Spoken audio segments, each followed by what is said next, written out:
Un ejército de científicos dedica horas y horas al estudio del coronavirus, SARS-CoV-2, para hacerle frente a esta pandemia que deja más de 10.400.000 contagiados en el mundo y más de 508.000 muertos. Para hablar de los avances científicos nos acompaña la doctora Irene Bosch, venezolana, quien desarrolla diferentes procesos científicos para detectar el nuevo coronavirus de la manera más rápida posible. Doctora, qué gusto tenerla a esta hora. Muy buenos días. Buenos días a todos. ¿Qué tal? Quisiera comenzar por preguntarle, usted lidera una investigación para descubrir un test rápido, una prueba rápida que permita detectar este nuevo coronavirus. Ya está en una etapa decisiva. ¿Cuándo la tendremos? Sí, así es. La prueba que detecta al virus es una prueba rápida, es una prueba que puede ser adquirida sin ningún tipo de maquinarias o personal especializado y puede ser visual la detección. Nosotros hemos culminado el primer estudio clínico que se hizo en Florida con 3 de los hospitales que nos ofrecieron este estudio y ya tenemos una idea de cómo se puede usar y para qué y cómo introducirla a la población. Entonces eso ha sido una labor muy ardua, pero estamos muy deseosos incluso de incorporar a Colombia en esta etapa. Uh-huh. Doctora Bosch, ¿cómo sería precisamente entonces esta prueba? ¿Cómo funcionaría y cómo podría llegar a estos países latinoamericanos? Ok, la palabra cómo es mediante la adquisición de estos test a través de los organismos de salud, como el Instituto Nacional, como los ministerios, como el INVIMA, que permitan la entrada de estos test bajo la premisa de que ya tienen un estudio clínico que los respalda. Lo que se consiguió fue lo siguiente, que personas que tienen alta cantidad de virus, personas que son capaces de contagiar, son fácilmente detectables con este dispositivo tan sencillo como lo es la tirilla de papel que detecta el virus como si fuera un test de embarazo. Eso se comprobó y lo que se hace es que se compara un grupo de pacientes, estos fueron 200 pacientes, donde se les hizo el PCR y se comparó cómo dio la prueba con respecto al PCR, que es la prueba molecular que todos sabemos cuán difícil es de aplicar, que todos sabemos que tarda más de hasta 72 o una semana en saberlo. O sea, hay una gran cantidad de ventajas que traería tener esta tirilla. Lo que pasa con la tirilla es lo siguiente, esta tirilla es capaz de detectar el virus completo, no pedazos del virus. El PCR o la polimerasa detecta cualquier minúscula cantidad de virus, así sean vestigios. Entonces es muy bueno para diagnóstico y esta tirilla es muy buena para lo que llamamos tamizaje. Uno la lleva a la población, la utiliza por 2 o 3 días, incluso más, no importa, puedes usarla todos los días. Y así puedes tener un monitoreo constante. Se demostró que haciendo un modelaje de cómo se usa esta tirilla, digamos 2 veces a la semana, se demostró que puedes bajar la curva de la transmisión de una manera súper efectiva. Mientras que si tú tienes una prueba molecular que apenas haces una vez al mes o no la usas para monitorizar en la persona asintomática, eso no te va a bajar la curva. Entonces, por eso es muy importante entender cómo se usa esto. Claro. ¿Qué tan viable y útil y efectiva, certera sería esta prueba rápida si ustedes también han logrado detectar que este nuevo coronavirus cambia o se modifica muy rápido? Uh-huh. Sí, las mutaciones que van a ocurrir no van a afectar este tipo de tiras porque son dominios, o sea, es toda la molécula la que se está detectando, es decir, toda la cabeza, la corona del virus se agarra con un anticuerpo.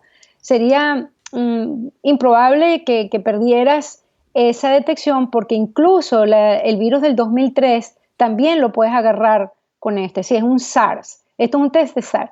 Es robusto.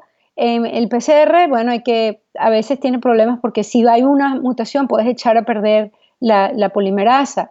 En el caso de los anticuerpos, que son los que se usan para hacer este test, ellos son sumamente leales y robustos y agarran eso a pesar de las mutaciones que puedas tener en el transcurso de este año.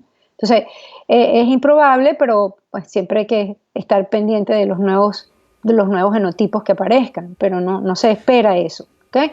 Sí. Y lo importante es entender la frecuencia en la cual tú tienes que llevar este test a la población. La frecuencia, mientras más sea la frecuencia, más alta la frecuencia, mejor vas a controlar la epidemia. O sea, no tanto es la... Doctora Bosch, hablemos de los tiempos. Sí. Sí, hablemos de los tiempos. Cuando hablamos de pruebas rápidas, quiero hacerle dos preguntas frente a los tiempos. Cuando hablamos de pruebas rápidas, primero, ¿qué tan rápida es en términos de tiempo? Y la segunda pregunta, están en pruebas clínicas. ¿Esto qué implica en el término de fases? Si se cumplen exitosamente, ¿cuándo estarían estas pruebas comercialmente en el mercado?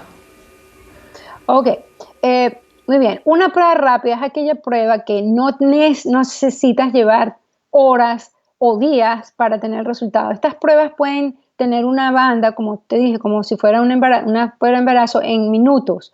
La tirilla se lee a los 15 minutos y a los 30 minutos para cerciorarse que la banda está allí. Eso es todo, es decir, el tiempo son minutos. Si son más de 30 minutos, más de 2 horas, eso no es una prueba rápida. Una prueba rápida tiene que ser entre 15 y 30 minutos. Ese es el requisito. El otro requisito para comercializar es que la FDA de Estados Unidos le dé el visto bueno como tamizaje, es decir, en vez de ser un 100% seguro, tú tienes una prueba que puede ser 75%, 50% leal a detectarte un caso, y si la haces varios días seguidos, llega a un máximo de fidelidad. Eso se llama un tamizaje. Y ese tamizaje puede ser adoptado por la FDA en tan pronto le entreguemos los resultados clínicos. Es importante decir que no existe en todo Estados Unidos ni uno solo estudio clínico, sino este. O sea, este es el primer estudio clínico que demuestra la efectividad de un test rápido. Y ya sabemos cómo se comporta, y se comporta a un 50% de fidelidad para personas que tienen muy poquito virus, subiendo hasta un 75% de fidelidad con respecto a PCR con las personas que tienen más virus. Y eso le toca a la FDA y a los organismos regulatorios decir cómo se va a implementar. En cuanto a Colombia y a Latinoamérica, la situación es aún más grave, porque sabemos todos que ni siquiera Estados Unidos ha podido hacer los suficientes test. Imagínense Latinoamérica, va a ser muy difícil hacer la cobertura de test. Por lo tanto, la introducción de este tipo de test es muy conveniente para Latinoamérica. Ha dicho usted que el no conocer rápidamente cómo se produce y se propaga este virus, pues es como combatir un incendio con los ojos vendados. Es decir, ¿esta prueba va a quitar esa venda y va a permitir enfrentarlo con mayor efectividad?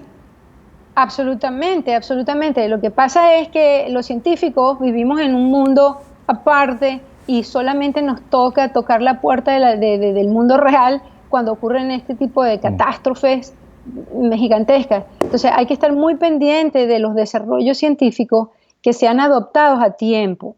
Y lo importante no es decir, las pruebas rápidas que no funcionaron, que vinieron de la China. Eso no tiene nada que ver con que existan pruebas, que esas eran de anticuerpos, eran para la serología, para la respuesta inmune. Estas son pruebas distintas, más difíciles de realizar, pero que ya están a la mano de aquellos países que la quieran utilizar. Como un tamizaje, uno puede introducir esta prueba ya hoy.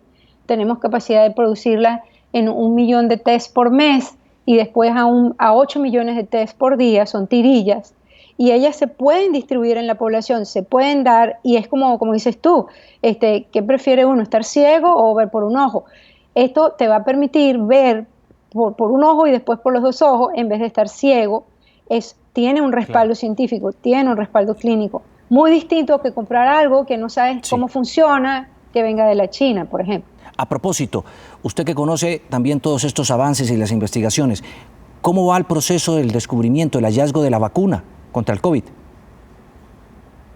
Bueno, hay varios grupos, muchos grupos, hasta 40 grupos haciendo vacunas en el mundo, no solamente Estados Unidos o muchas partes del mundo. Y esto va a llevar su curso, esto va a venir una vacuna pronto, y pronto es 1 año.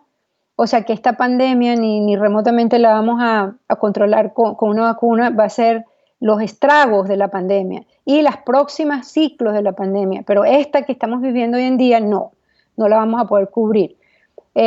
Si bien quizás el año que viene esto sería ojalá ya listo para distribuir, y nadie tiene la capacidad de distribuir billones de dosis. Entonces va a ser toda una cola de tiempo para que todos nos podamos vacunar y mientras tanto todos vamos a sufrir. Por eso es que las entidades de salud tienen que ser muy proactivas de saber cómo hacer tamizajes de la población y no esperar que venga una prueba del 100%, eso no va a ocurrir, ni siquiera el PCR es 100%. Entonces hay que ser práctico, hay que ser científico, hay que ser o tener salud pública como el primer directorio de nuestra acción y defender a los sectores sociales que tan afectados están de este tipo de epidemias de muy alta velocidad, como fue el COVID-2. Es Irene Bosch, doctora en Biología Molecular y Medicina Tropical desde los Estados Unidos, liderando una de las investigaciones que ya tiene a punto, ya casi lista, esa prueba rápida que permitirá combatir con mejor efectividad a este COVID-19, por lo menos identificando cómo es que se propaga y dónde está la población contaminada. Doctora, muchas gracias, feliz día y mucha suerte. Ok, saludos Colombia. Hasta luego.